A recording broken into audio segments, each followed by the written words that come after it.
Hello and welcome to Lecture 2. It will be in 3 parts. The first part, we're going to talk about nature versus nurture, or biological versus social explanations for gender differences. In part 2, I'll emphasize that men and women are far more similar than they are different, and give you some evidence backing up that claim. And then in part 3, we'll talk about sort of root causes of gender stereotypes. Okay, so I had you read David Buss's paper because he's a prominent evolutionary psychologist. And evolutionary psychologists, they have a corner on the market when you begin to study gender. You bump into them, and particularly if you are interested in sex, you have to kind of wrestle with their arguments.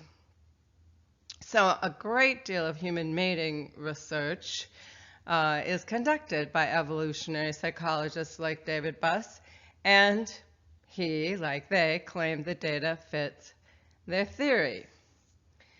So they're really keen on talking about evolutionary advantage, which simply means that those of us who pass on our genes most successfully, i.e. who reproduce, win the so-called gene pool contest, right? Our genes will keep replicating in our progeny, and somehow that's a motive that men and women may not be entirely conscious of, but according to evolutionary psychologists, it's a primary human motivation to keep our genes going.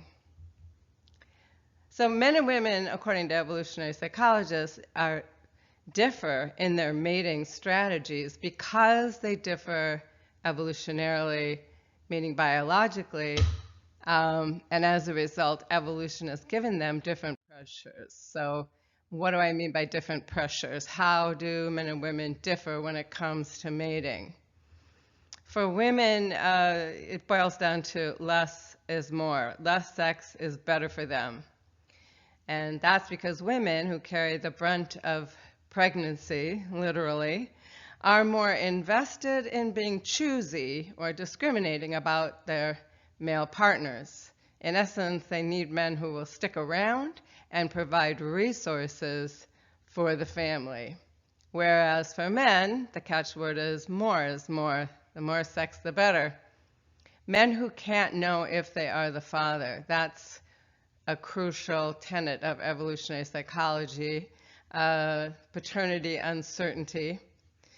Because of it, they're more invested in scattering their resources or their seed as a means of impregnating more women. Okay, so the more chances they have of impregnating a woman, the thinking goes, their odds increase that at least one of the kids that their female mates give birth to will actually be theirs instead of some other man's. So that means men are not only less discriminating, they are most interested in young female partners because young partners are more fertile. So we can ask the obvious question, do men want more sex than women? And they certainly report wanting more sexual partners. They report that they have more sexual partners than women. But is asking people a good way to find out the answer to this question? The problem is men and women are socialized so differently about sex that I don't think so. Men are encouraged to be promiscuous, be a stud, be a player. Women, on the other hand, are encouraged to be as chaste as possible because, God forbid, you should be called a slut. Okay? So that's a sexual double standard whereby men reap greater rewards for the same kinds of sexual behaviors that causes people to stigmatize women for. So let's talk about evidence that Buss presents in that paper I had you read, and their evolutionary psychologists are very, very, very keen on the sex with a stranger study. So it was conducted by Clark and Hatfield back in 1989. It has subsequently been replicated. So what Clark and Hatfield did is they had students on a Florida campus be approached by an attractive Confederate. That's an accomplice of the researcher, and they made sure that their Confederates were attractive.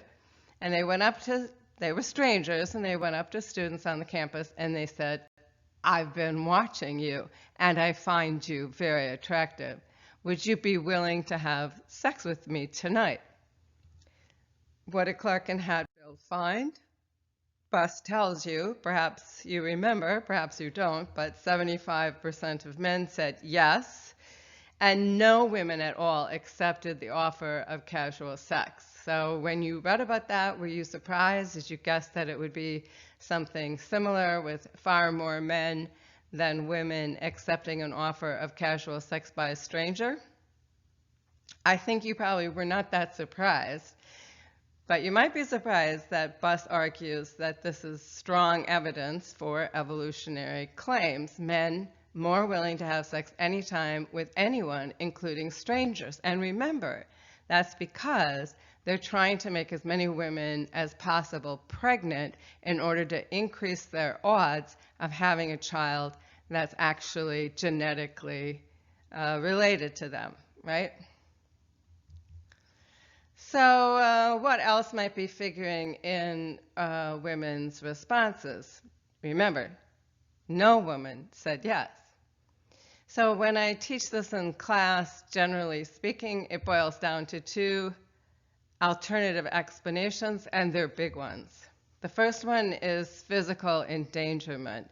If a guy comes up to you and he says, "I've been watching you, you're attractive to me, do you want to have sex with me?" He sounds like he could be a pervert, possibly a stalker.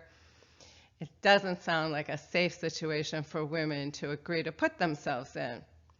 And the second explanation is reputation concerns, that old sexual double standard. If word got out that a woman had agreed, easily to having sex with a strange man, it's not good. It's not great for her reputation. So a question I always have, because I'm often puzzled by, if men are having a lot more sex than women, which is what evolutionary psychologists claim they are genetically adapted to have, who are they having it with? Do the math. In a New York Times article called "The Math, the Myth, the Sex," esteemed mathematician David Gale questions the national surveys. They often show a 75% gap between men's average number of sexual partners and women's average number of sexual partners. Logically, that makes no sense. So Gale says we have to assume the numbers are wrong. He uses the prom analogy. Suppose you ask men and women to report how many people they danced with at a prom. Because each dance requires one man and one woman, the mean numbers should be similar, right? Allowing room for memory errors. There should not be a 75% gap in the number of dances men report having and the number of dances women report having. And when you do find a 75% gap or a very large gap, you wouldn't trust it, right? You'd have to assume the numbers are wrong. And David Gale will say sex is the same thing. But evolutionary psychologists ignore that, and they also ignore the fact that why do men and women generally get together to have sex? Because they're mutually attracted to one another, not because they're motivated to make babies. If evolution explained human mating, the pill, which is the most successful kind of contraceptive, which did not come onto the market until the 1960s, women would have looked at that, men would have looked at that, and they would have laughed it off the map. What do you mean? Prevent conception. We are only having sex to make babies. So it just seems kind of simplistic and sophomoric as an argument to me, but we're not done. Let's go back to the evidence that Buss presents. He's real big on mate attraction. And cross-cultural evidence is important to evolutionary psychologists because culture to culture, nation to nation, men and women have the same biological difference, right? That doesn't vary. Therefore, steeped in our culture versus another culture, things should be pretty much the same when it comes to gender differences. So Buss analyzed the data from 36 countries, and he found that men and women actually show different mating preferences. Men claim to like attractive young women, read fertile, according to evolutionary psychologists, whereas women liked mature men with status, read wealthy, right? Women need those resources. So that is certainly support for evolutionary psychology. But again, there's alternative explanations. So what else could explain the data from the 36 cultures study? So this is where we start to talk about Alice Eagly's social role theory.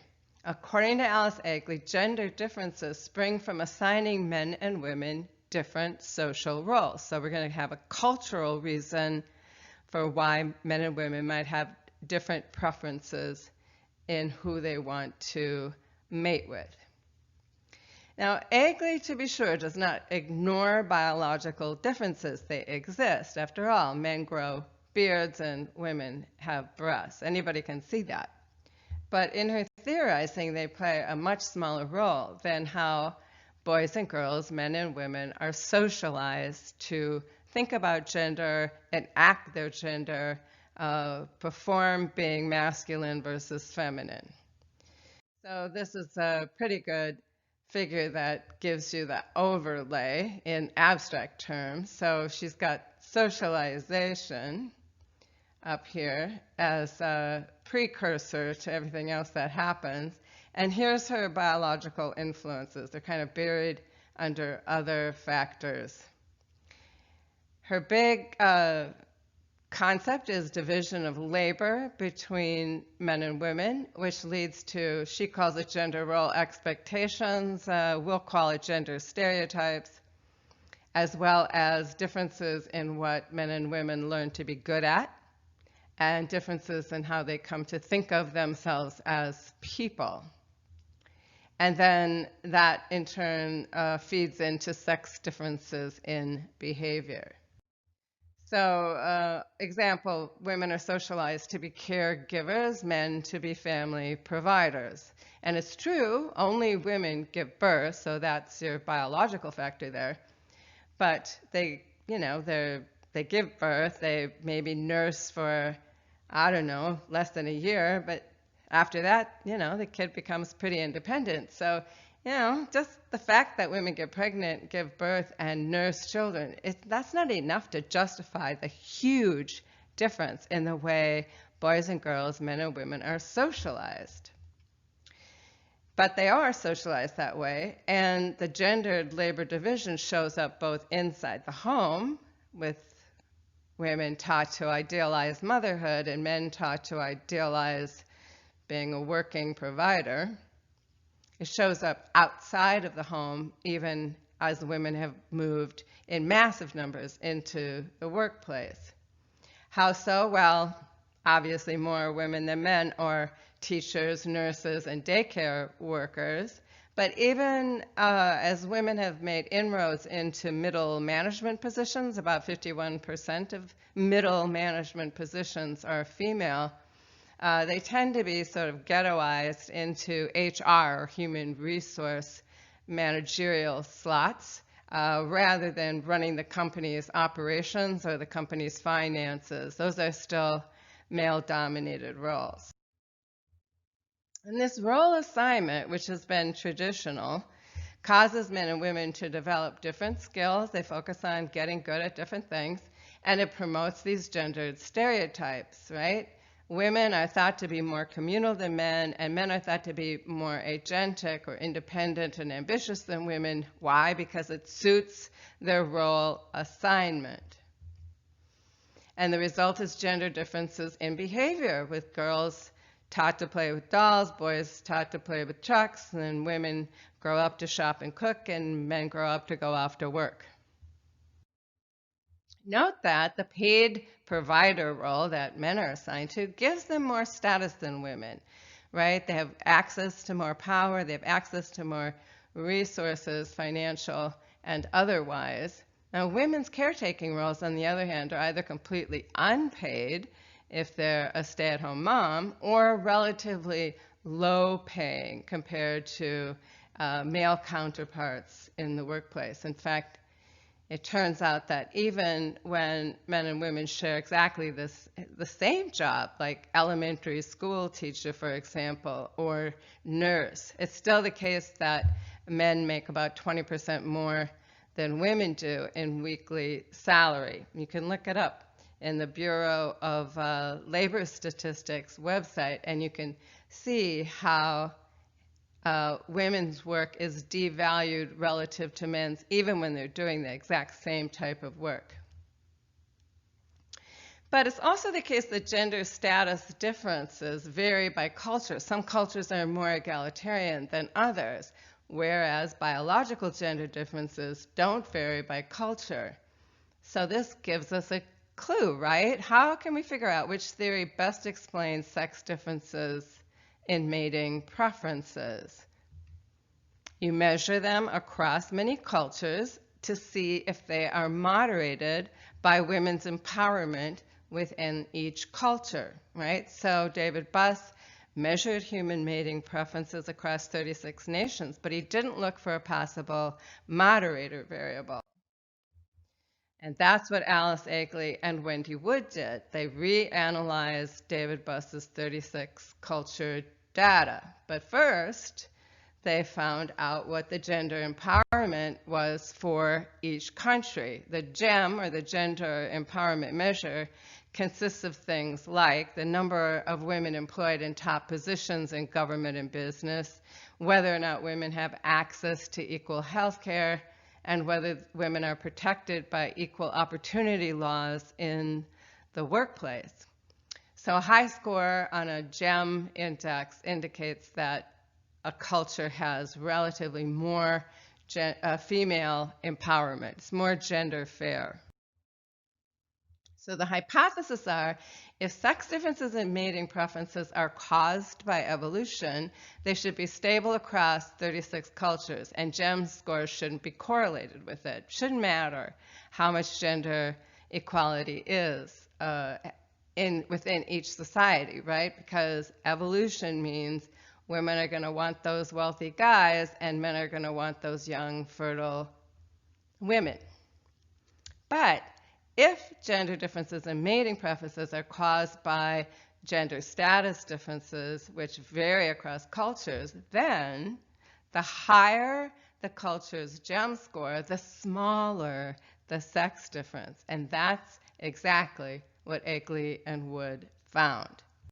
So here's a figure showing that when a culture was low in their female empowerment, look at this huge difference with women and men preferring different things, right? But then what happens when the culture has a medium GEM score is you start to see that gap shrink, and if the culture has a high GEM score, it vanishes to non-significance. And you can see that as women's empowerment goes up, women's preference for mates with resources goes down, while men's preference for mates with resources goes up. So both genders are contributing to the closing of the gap in preferences for mates with resources. Pretty interesting, right? But it's just one study. In 2012, Zenter and Matura replicated Akeley and Wood's research. This time they used 31 nations. They found a better way to measure GEM. And they also used many more so-called evolved mate preferences, not just preference for resource, right?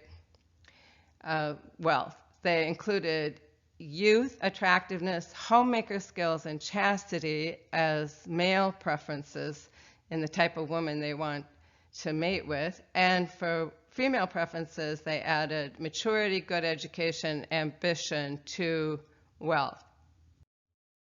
So the next slide shows the social role theory was again supported because cultures with low gender equality scores showed larger sex differences in these so-called evolved mate preferences. The overall correlation is negative 0.72. And if you can remember from your stats, that correlations vary from what, -1 to +1, right? So minus 0.72 is darn close to 1 for social science research, and I'll show you why. Here would be a perfect correlation of 1, and here's how those 31 nations actually fell out. And you can see it's not 1, but it's pretty darn close. And the other thing I added here was this arrow so that you could come over here to try to find the USA. One thing that my students are always kind of surprised by is that the U.S. is not in the top 10 even for gender equality. It kind of barely squeaks into the top 20 for this particular gender equality index. All right, so another way to look at the question, to try to answer the question, is it biology or is it cultural status differences that drive gender gaps in what men and women are looking for in a mate, is to look within culture over a time period, tracking what happens as the women within that culture make progress toward equality. And David Buss himself took this tactic. He examined mate preferences within the USA from 1936 to 1996 using national samples. And because he was using representative samples, that's a pretty powerful method that you can make strong conclusions from. And these national surveys that he was drawing the data from always asked the same questions in the same way. Okay, so he had a really strong way of looking across about 50 years to see what happens to men's mate preferences and women's mate preferences as women go through the second wave of the women's movement circa 1960s, 1970s. So what did he find? As the women's movement flourished, men no longer preferred female mates who had domestic skills. That just fell off the map altogether. And women no longer preferred having wealthy masculine partners. By 1996, both genders converged. They agreed on what they were looking for most in a mate, and it was mutual attraction and love. Not domestic skills, not wide hips, not attractiveness, not someone who's highly educated, who has prospects for making a lot of money or already has a lot of money. No, mutual attraction and love. So this is super compelling data that supports Egley and Wood's social role theory analysis, but did David Buss back off from his claims that evolution explains sex differences in mating preferences? The shocker is he did not. He did not. If you read that paper of his from 2001, you'll be surprised. He sounds puzzled in the general discussion section of the paper. He almost seems unable to grasp that evolutionary psychology might be wrong, that actually gender differences in mating preferences might have a whole heck of a lot to do with female empowerment and almost nothing to do with biology. So why is it hard for him to grapple with data that conflicts with his long-standing favorite theory, i.e. evolutionary psych? I wager you essentialism has all to do with it. For lots of people, not just evolutionary psychologists, biological sex differences reflect an essential divide between men and women. Some people call it the gender binary, but that doesn't really get you to that place where essentialists believe there's like a canyon between men and women. Essential, I think they use that terminology because it connotes permanence and such permanence that nothing society can actually do will ever make women equal to men. We could pass all the laws you want. We can engage in affirmative action policies. You can shine a light on gender biases from now until eternity. It's not going to ever fix anything because essentialists are just convinced that biology is destiny, right? Why is biology destiny? Because our DNA translates to psychological differences, and those psychological differences are just as immutable as our genetic makeup, right? You can't mess with those because they're just essential.